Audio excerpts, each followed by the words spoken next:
நீங்க ஏதோ கேள்வி கேட்கலாம் கேளுங்க.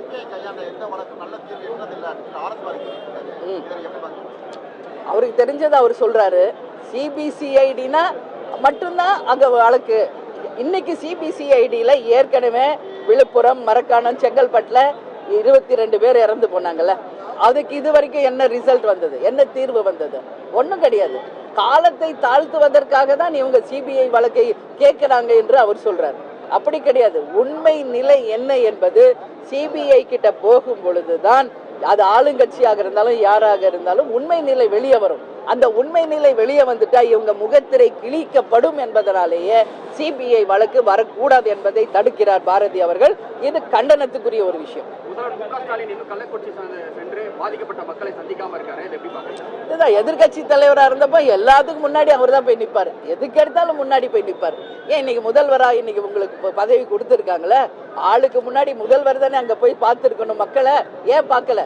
ஒட்டுமொத்த மக்கள் சார்பாக இந்த கேள்வியை கேட்கணும். முதலமைச்சர் அவர்களை ஏன் கள்ளக்குறிச்சிக்கு சென்று 63 உயிர் உங்க ஆட்சியில போயிருக்கிறது. ஏற்கனவே மரக்காணம், விழுப்புரத்துல 22 உயிர் போயிருக்கிறது. ஏறக்குறைய 85 உயிர்கள் போயிருக்கு. இதுக்கு என்ன நீங்க பொறுப்பே இருக்கிறீங்க? நீங்கள் நிச்சயமாக நீங்கள் சென்று மக்களை சந்திக்க வேண்டும். இதுல மாற்று கருத்துல உங்க மகனை அனுப்பி உடனே 10 லட்சம் ரூபாய் செக் கொடுத்துட்டா போதுமா? 10 லட்சம் கொடுத்துட்டீங்க, நீங்க அந்த உயிர் திரும்ப வருமா? அதனால் இதெல்லாம் கண்டனத்துக்குரியது. நிச்சயமாக முதல்வர் பொறுப்பேற்று அங்கு செல்ல வேண்டும்.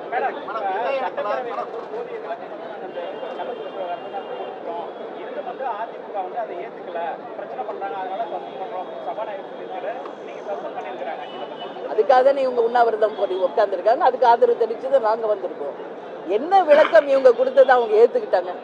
இன்னைக்கு 63 உயிர் எப்படி போனதுன்றதுக்கு என்ன விளக்கம் அவங்க கொடுத்தாங்க என்பதை தெளிவா சொல்லணும்.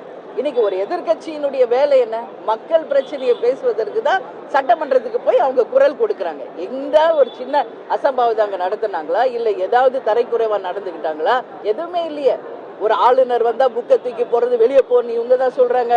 ஒரு சபாநாயகரை இருக்கையை எழுப்பிட்டு அவங்க உட்கார்றாங்க. இது மாதிரி அராஜகத்தை நடத்துகின்ற ஒரு திமுக இன்னைக்கு நியாயமான முறையில் மக்கள் பிரச்சனையை பேச அதிமுகவை ஏன் அனுமதி செய்யலன்றத எங்களுடைய கேள்வி. நிச்சயமாக இது ஏற்றுக்கொள்ள முடியாது. அதுவும் இல்லாம இந்த கூட்டத்தொடர் முழுக்க இவங்களை சஸ்பெண்ட் பண்றக்கூடிய அளவு அதிமுக என்ன விதிமீறல் அங்க நடத்தினாங்க என்பதை நிச்சயமாக அவங்க சொல்லணும்.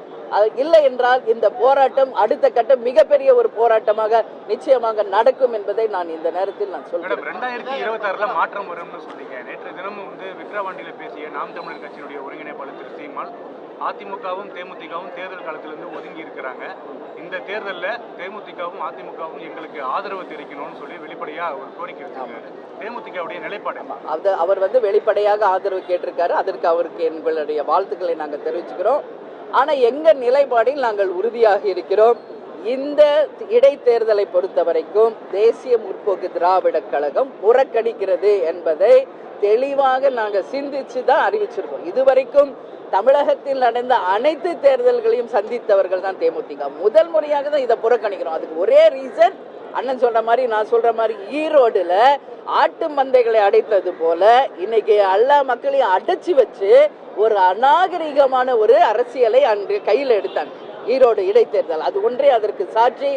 அதனாலதான் இன்றும் அதுதான் நாங்க நடக்க போகுது. எனவே இதனால யாருக்கு எந்த வித பலனும் கிடையாது என்பதை சொல்வதற்காக தான், எங்களுடைய எதிர்ப்பை தெரிவிப்பதற்காக தான் நாங்கள் விக்கிரவாண்டி தேர்தலை புறக்கணிக்கிறோம் என்று சொல்கிறோம். அதுதான் எங்கள் தொண்டர்களுடைய நிலைப்பாடு.